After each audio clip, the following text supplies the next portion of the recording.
எல்லோருக்கும் வணக்கம். எல்லோரையும் வேர்ல்ட்ஸ் பெஸ்ட் தமிழ் சேனலுக்கு வரவேற்கிறோம். இந்த காணொளியில் நாம் பார்க்கவிருப்பது பார்த்திங்கன்னா 2024 வருடம், அதாவது கடந்த வருடம் 12ஆம் வகுப்பு zoology original question paper, old question paper. அதில் அப்ஜெக்டிவ் 15 கேள்வி கேட்டிருக்கிறாங்க, 1 மார்க்கு. அதுக்கு நம்ம இப்போ ஆன்சர் பார்க்க போகிறோம். மற்ற பிரிவுலையும் என்னென்ன கேள்வி கேட்டிருக்காங்கிறதையும் அதையும் பார்க்க போகிறோம்.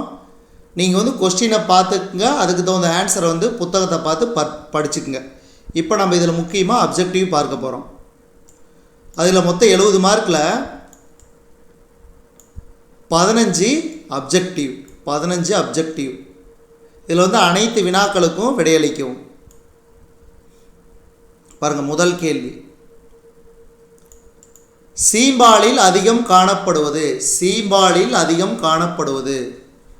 IgA. Colostrum is rich in IgA. அடுத்து இரண்டாவது கேள்வி, நீரின் தரத்தை பாதிக்காமல் புற ஊதா கதிர்கள் ஒரு சிறந்த தொற்று நீக்கியாக கழிவுநீர் சுத்திகரிப்பில் பயன்படுத்தப்படுகிறது. நீரின் தரத்தை பாதிக்காமல் புற ஊதா கதிர்கள் ஒரு சிறந்த தொற்று நீக்கியாக கழிவுநீர் சுத்திகரிப்பில் பயன்படுத்தப்படுகிறது. ஆங்கிலத்தில் சொல்லணும்னா, without altering water quality, UV rays is or an ideal disinfectant used in waste water treatment. அடுத்து மூன்றாவது கேள்வி, அண்டகம் இடுப்புச்சுவர் பகுதியுடனும் கருப்பையுடனும் ஒரு தசை நாரினால் இணைக்கப்பட்டுள்ளது. அத்தசை நாரின் பெயர். அண்டகம் இடுப்புச்சுவர் பகுதியுடனும் கருப்பையுடனும் ஒரு தசை நாரினால் இணைக்கப்பட்டுள்ளது. அத்தசை நாரின் பெயர் மீசோவேரியம்.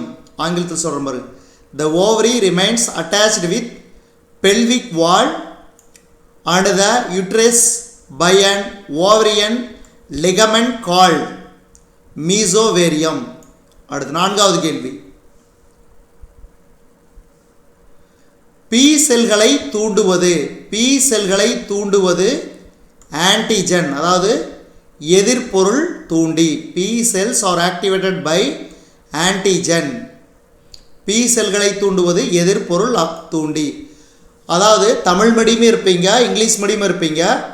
அவங்க 2 பேர்த்துக்கு தகுந்த வகையில் தான் இந்த கொஸ்டின் பேப்பருக்கு ஆன்சர் நான் உங்களுக்கு டிக்டேட் பண்ணுறேன். நீங்கள் பார்த்துக்குங்க. அடுத்த எக்ஸாம் 12க்கு பார்த்தீங்கன்னா ஜுவாலஜி. 5வது கேள்வி, தூது RNA மூலக்கூறு எம்முறையில் உருவாக்கப்படுகிறது. தூது RNA மூலக்கூறு எம்முறையில் உருவாக்கப்படுகிறது. படியெடுத்தல். ஆங்கிலத்தில் சொல்லணும்னா பாருங்கள், mRNA, அதாவது messenger RNA molecule is produced by a messenger RNA molecule is produced by transcription. அடுத்து 6வது கேள்வி, வளர்கருவின் சராசரி இதய துடிப்பு வீதம். வளர்கருவின் சராசரி இதய துடிப்பு வீதம் 120 160 துடிப்பு நிமிடத்திற்கு. ஆங்கிலத்தில் சொல்லணும்னா, the average total heartbeat rate is 120 to 160 beats per minute. அடுத்து, பறவைகள் மற்றும் வண்ணத்து பூச்சிகளின் இறக்கைகள் கீழ்கண்ட எதற்கு எடுத்துக்காட்டுகளாகும். பறவைகள் மற்றும் வண்ணத்து பூச்சிகளின் இறக்கைகள் கீழ்கண்ட எதற்கு எடுத்துக்காட்டுகளாகும். குவி பரிமாணம். ஆங்கிலத்தில் படிக்கிறீங்க, the wings of birds and butterflies is an example of convergent evolution. The wings of birds and butterflies is an example of convergent evolution. அடுத்தது 8வது கேள்வி, நவீன மனித இனம் எந்த காலத்தை சேர்ந்தது. நவீன மனித இனம் எந்த காலத்தை சேர்ந்தது. குவாட்டர்னரி. அதாவது ஆங்கிலத்தில் சொல்லணும்னா, modern man belongs to which period. Quaternary. அடுத்து 9வது கேள்வி, வடி சாலைகளில் எத்தனால் உற்பத்திக்கு பயன்படும் பொதுவான தளப்பொருள். எத்தனால் உற்பத்திக்கு பயன்படும் பொதுவான தளப்பொருள் கரும்பாலை கழிவு. கரும்பாலை கழிவு, அதாவது ஆங்கிலத்தில் சொல்கிறோம்னா molasses. The most common substrate used in distilleries for the production of ethanol, molasses. அடுத்து 10வது கேள்வி பாருங்க. ஜியாக் என்பது, அதாவது ஜியாக்கின் ஃபுல் ஃபார்ம் மரபு பொறியியல் ஒப்புதல் குழுமம், அதாவது genetic engineering approval committee, GEAC, genetic engineering approval committee. ஒரு சில கேள்வி வந்து பழைய கொஷின் பேப்பர்லேருந்து கேட்குறதுக்கு சான்சஸ் இருக்குது. அதனால தான் நம்ம பழைய கொஷின் பேப்பரை பார்த்துக்கிறோம். அடுத்து 11வது கேள்வி பொறுத்துக. நோயூக்கிகள் மற்றும் அவைகள் உண்டாக்கும் நோய்களை பொருத்தி கீழே உள்ள சரியான பொருந்து குறியீட்டை தேர்ந்தெடுக்கவும்.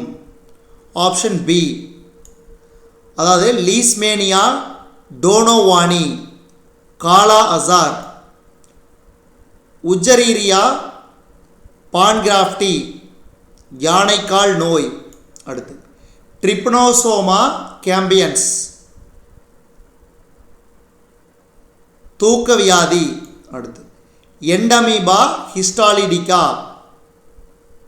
அமீபியாசிஸ். அடுத்து இதே ஆங்கிலத்தில் பார்த்துக்குவோம். ஆப்ஷன் பி தான் பாருங்க. லியூஸ்மேனியா, டோனவானி, காலா அசார், உஜ்ஜரிரியா, பேன்க்ரோஃப்டி, ஃபிலேரியசிஸ். அடுத்து ட்ரிப்னோசோமா கேம்பியன்சிஸ், இதுக்கு வந்து ஸ்லீப்பிங் சிக்னஸ். அடுத்து எண்டமீபா ஹிஸ்டாலிட்டிகா, அமோபியாசிஸ். அடுத்து 12வது கேள்வி. கீழ்கண்டவற்றுள் ஆர் சிற்றினத்துக்கு உதாரணம் பூச்சிகள். Which of the following is an R species? Insects. அடுத்து 13வது கேள்வி. மனிதனின் ABO இரத்த வகையை கட்டுப்படுத்துவது. மனிதனின் ABO இரத்த வகையை கட்டுப்படுத்துவது பல்கூட்டு அல்லீல்கள். ABO blood group is man is controlled by multiple alleles. அடுத்த கேள்வி. அழியும் ஆபத்தில் உள்ள உயிரினங்களின் தகவல்களை சேகரித்து தொகுத்து சிவப்பு பட்டியலாக வெளியிடும் நிறுவனம். அழியும் ஆபத்தில் உள்ள உயிரினங்களின் தகவல்களை சேகரித்து தொகுத்து சிறப்பு பட்டியலாக வெளியிடும் நிறுவனம் IUCN. அதாவது ஆங்கிலத்தில் சொன்னோம்னா the organization which collects, compiles and publishes the red list of threatened species, IUCN. அடுத்து லாஸ்ட் கொஸ்டின். எவ்வகை இனப்பெருக்கத்தில் வேறுபாடுகள் தோன்றும்? பாலிலா பெருக்கம். In which mode of reproduction variation are seen? Sexual. அதாவது பகுதி 1ல் 15 வினாக்கள், மொத்தம் 70 கேள்வியில் 15 மார்க் மதிப்பெண்கள் இதில் முடிஞ்சிருச்சு. அடுத்து 2 மார்க் வந்து மொத்தம் 6 கேட்குறாங்க. இதில் பாருங்கள் என்னென்ன கேள்வின்னு, கேள்வி மட்டும் நீங்கள் பார்த்துங்க. ஜஸ்ட் நான் வந்து உங்களுக்கு வந்து சொல்லிடுறேன் என்னென்ன கேள்வி கேட்டிருக்காங்கன்னா, வெளிக்கருவுறுதல், உட்கருவுறுதல் வேறுபடுத்துக. இதில் வந்து பார்த்திங்கன்னா கொஸ்டின் நம்பர் 24 வந்து கம்பல்சரி, ஒரு கொஸ்டின் வந்து கம்பல்சரி கேட்பாங்க. Differentiate between external and internal fertilizations. அடுத்து மனிதரில் பல விந்து செல் கருவுறுதல் எவ்விதம் தடுக்கப்படுகிறது? How is polyspermy avoided in humans? அடுத்து பால்வினை தொற்று நோய்களை தடுக்கும் முறைகளை எழுதுக. Write the preventive measures of STDs. அடுத்தது ஹோலாண்ட்ரிக் மரபணுக்கள் என்றால் என்ன? What are the holandric genes? அடுத்து மரபணு குறியீடு உலகத்தில் உள்ள எல்லா உயிரிகளுக்கும் பொதுவானது. காரணங்கள் கூறுக. Give reasons. Genetic code is universal. அடுத்து சைமாலஜி வரையறுக்க, அதாவது டிஃபைன் தி சைமாலஜி. அடுத்து உயிரிய பல்வகைத்தன்மையின் 3 நிலைகள். What are the 3 levels of biodiversity? அடுத்து மண்ணின் தோற்றம். What is pedogenesis? அடுத்த கேள்வி என்ன கேட்டிருக்கிறாங்க? விரும்பிய பண்புகளை கொண்ட விலங்குகளை எந்த நவீன உயிரி தொழில்நுட்பத்தை பயன்படுத்தி உருவாக்கலாம்? எடுத்துக்காட்டு தருக. How will you get desired traits in animals by using modern biotechnology? Give examples. இது வந்து பார்ட் 1ல் 15 வினாக்கள் 15 மார்க்கு, பார்ட் 2ல் 6 வினாக்கள் 12 மார்க்கு. அடுத்து பார்ட் 3ல் பார்த்தீங்கன்னா 3 மார்க்கு 6 கேள்வி. இதில் வந்து கம்பல்சரி 33வது கேள்வி கம்பல்சரி. பாருங்கள், கன்னி இனப்பெருக்கம் என்றால் என்ன, அதன் வகைகள். What is parthenogenesis? What are its types? அடுத்து ஸ்பெர்மியோஜெனிசிஸ் மற்றும் ஸ்பெர்மட்டோஜெனிசிஸ் வேறுபடுத்துக. Mention the difference between spermiogenesis and spermatogenesis. அடுத்து பனிக்குட துளைப்பு என்றால் என்ன? What is ஆம்னியோசென்டிசிஸ்? இத்தொழில்நுட்பத்திற்கு சட்டப்படியான தடை விதிப்பது ஏன்? Why do you statutory ban imposed on this technique? அடுத்து லாமார்க்கின் பெறப்பட்ட பண்பு கோட்பாட்டினை தவறான நிரூபித்தவர் யார்? எவ்வாறு நிரூபித்தார்? Who disproved Lamarck's theory of acquired characters? How? மேல் பூச்சாக்கம் விலங்கு செல்களின் செயலாக்கத்தில் ஏன் திறன் வாய்ந்ததாக கருதப்படுகிறது? Why is opsonization efficient in phagocytosis? அடுத்து கிராமப்புற பகுதிகளில் உயிரிய வாயு உற்பத்தி நிலையங்களின் பயன்கள். List the advantages of biogas plants in rural areas. அடுத்து மரபியல்பு மாற்றப்பட்ட உயிரினங்களால் நேரிடக்கூடிய ஆபத்துகள். What are the possible risks of GMOs? அடுத்து என்ன கேள்வி? போதை மருந்துகள் மற்றும் மது பழக்கத்திலிருந்து விலகும் போது ஏற்படும் விலகல் அறிகுறி. Write the common withdrawal symptoms of drugs and alcohol abuse. அடுத்து பெர்க்மானின் விதியை வரையறுக்க. Define Bergmann's rule. அடுத்து லாஸ்ட் பார்ட் வந்து 5 வினாக்கள்.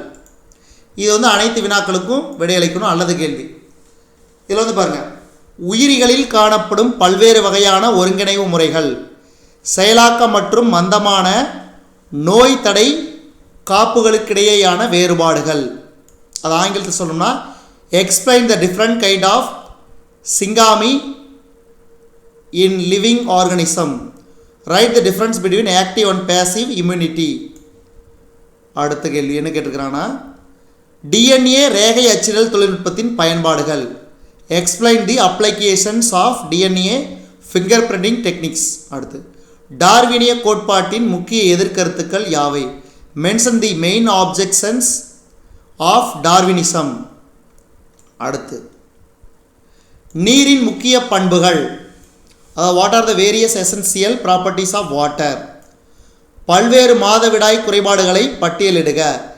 List the various menstrual disorders. அடுத்தது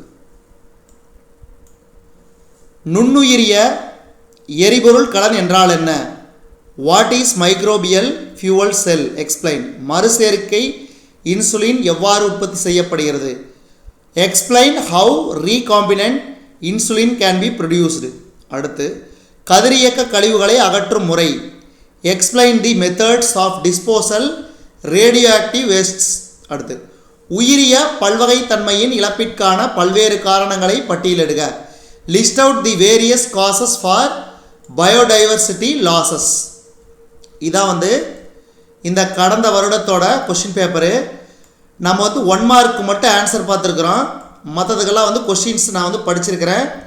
இது வரைக்கும் படிக்காத நண்பர்கள் கூட நீங்கள் இந்த கொஷினை பார்த்து ப்ரிப்பேர் பண்ணுங்கள். ப்ரிப்பேர் பண்ணிங்கனாவே உங்களுக்கு ஆன்சர் கிடச்சிரும்.